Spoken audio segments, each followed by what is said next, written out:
Good morning 12वीं वाले students.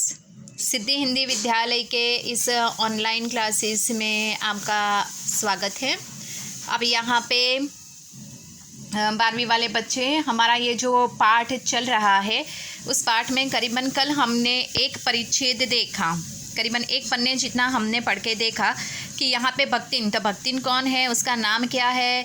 वो महादेवी वर्मा से यहाँ पे मिलती है। महादेवी वर्मा से मिलने के पश्चात उसका मतलब काफ़ी साल 51 वर्ष, तो मतलब ये 50 वर्ष के आसपास तो वो महादेवी वर्मा के साथ होने को आए हैं उसको। और अगर कोई इसके बारे में उससे पूछता है तो वो यहाँ पे है ना, ये वाक्य दिया हुआ है कि तुम पचे का क्या बताई, यानी पचे पचे यानी तुम लोगों को क्या बताओ, यह 50 बरिस से संग रहित है। यानी कि ये 50 साल से, करीबन 50 साल के आसपास से वो उनके साथ, महादेवी वर्मा के साथ रहते हैं। और ये भक्तिन जो है उसका रूप कैसा दिखता है, छोटे कद की है, दुबले शरीर वाली है। किस प्रकार से वो दिखती है, दृढ़ संकल्प के साथ अपना जीवन जीती है, उसमें एक अलग प्रकार की समझदारी है। उसकी सेवा भक्ति के बारे में कहा गया है कि महादेवी वर्मा के प्रति उसकी जो सेवा भक्ति है वो भी एक बहुत ही आदर्श सेवा भक्ति है। इसके साथ साथ यहाँ पे एक और शब्द है दुर्वा। दुर्वा का मतलब होता है जीवन ढोना, अर्थात मतलब जो जीवन होता है बहुत ज़्यादा कठिन होता है, उसे किस प्रकार से ढोना यानी आगे बढ़ाना।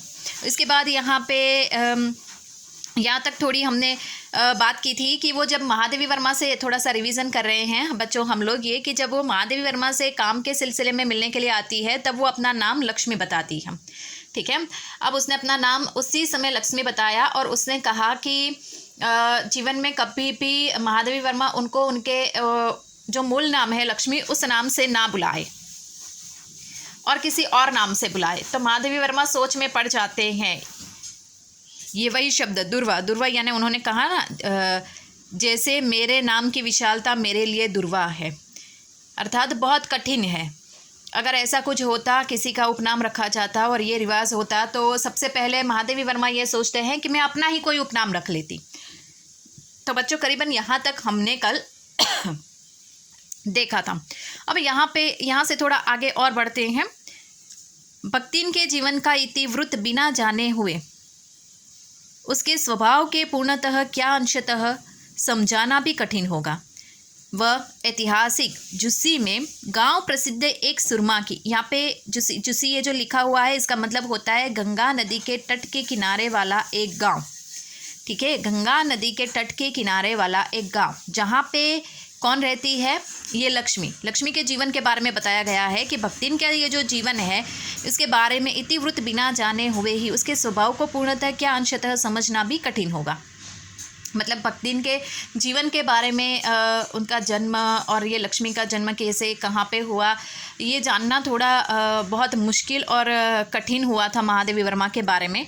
लेकिन उन्होंने यहाँ पे बताया कि एक ऐतिहासिक जो गांव है गंगा नदी के तट के किनारे, वहाँ पे उनका जन्म हुआ था।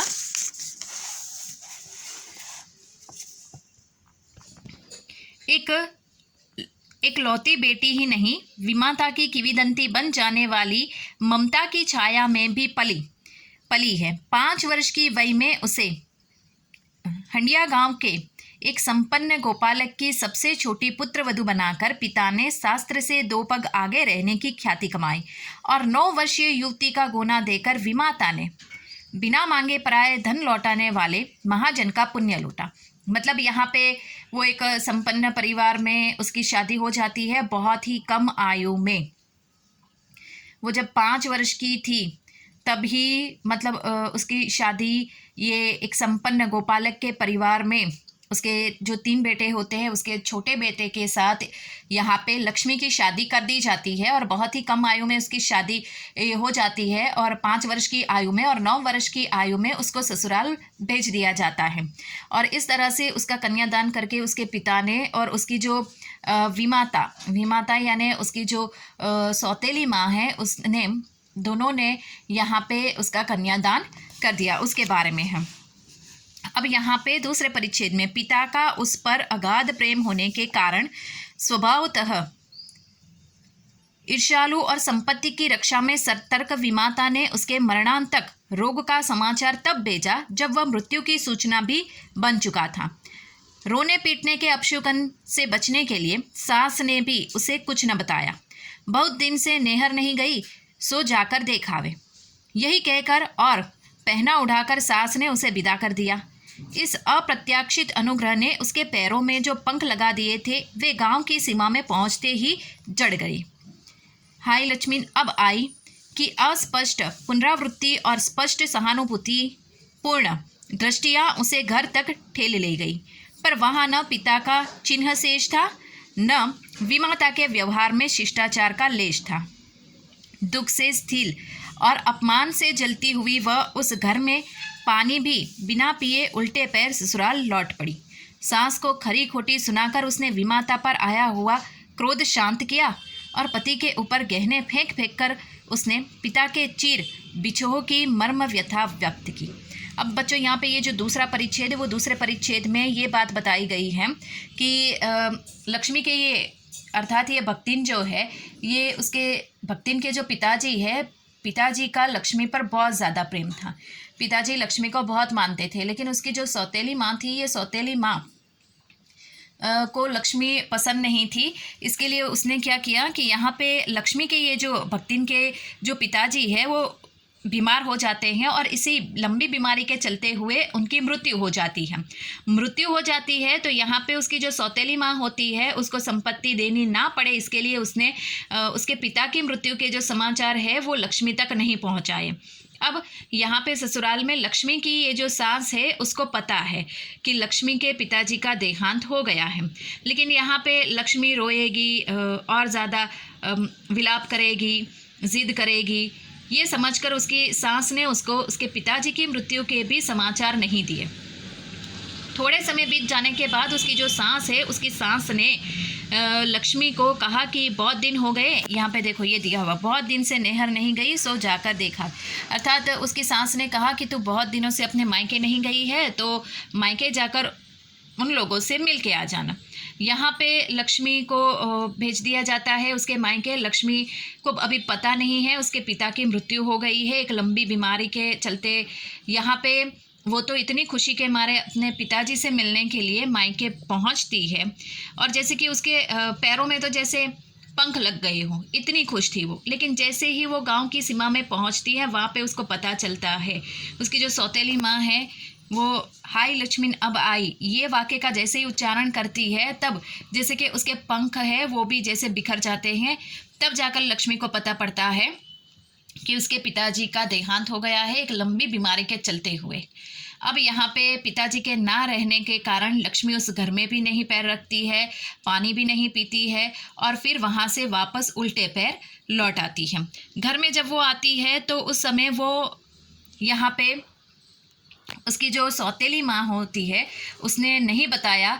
ये उसकी सौतेली माँ पर जो उसको गुस्सा आता है ये सारा गुस्सा वो अपनी सास पे निकालती है, सास को बहुत खरी खोटी सुनाती है और फिर उसके जो यहाँ बताया गया है ना क्रोध शांत किया और पति के ऊपर गहने फेंक पक कर अपने पिता के चीर बिछोह की मर्म व्यथा व्यक्त की। अब यहाँ पे लक्ष्मी अपने पति के साथ भी झगड़ा करती है, अपनी सास के ऊपर वो सारा गुस्सा निकालती है अपने सौतेली माँ का और अपना दुख यहाँ पे व्यक्त करती है। जीवन के दूसरे परिच्छेद में भी सुख की उपेक्षा दुख ही अधिक है। जब उसने गेहुए रंग और बटिया जैसे मुख वाली पहली कन्या के 2 संस्करण और कर डाले तब सास और जेठानियों ने ओठ बिचक कर उपेक्षा प्रकट की।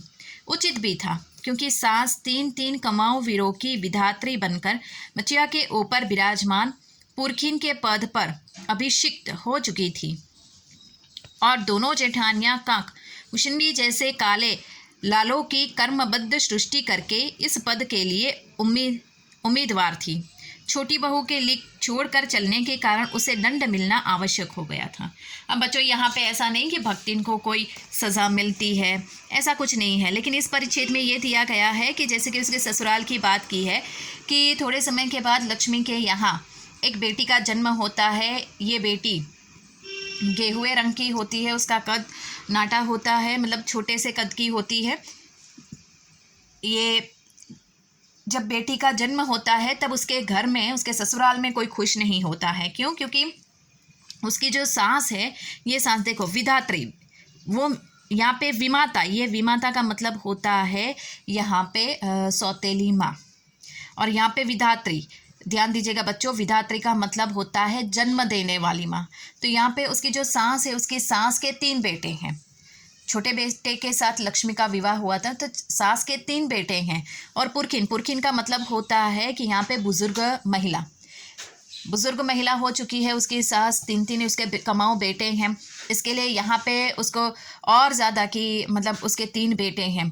और उसकी जो जेठानियाँ हैं, वो जेठानियों के भी यहाँ पे बच्चे दिए गए हैं कि जैसे कि कौवे के जैसे काले काले बच्चे हैं, लेकिन फिर भी यहाँ पे उसकी सास जो है उनकी जेठानियों को सबसे ज़्यादा महत्व देती है, लक्ष्मी को नहीं। क्योंकि लक्ष्मी ने घर का ये जो मतलब पुराने समय में उनकी जो सोच है कि घर में मतलब सबसे पहला बेटा तो मतलब वही बहुत ही शुभ माना जाता है। तो उसी प्रकार से यहाँ पे भी जेठानियों के ये जो बेटे हैं उसको भी, उनको ही मतलब ज़्यादा सम्मान दिया जाता है, लक्ष्मी को नहीं, क्योंकि लक्ष्मी ने बेटी को जन्म दिया था। इस तरह से यहाँ पे बच्चों इस यहाँ तक आज हम इतना ही देखते हैं। नेक्स्ट वाले वीडियो में लक्ष्मी के जीवन में आगे क्या होता है उसका परिचय हम देखेंगे। Thank you.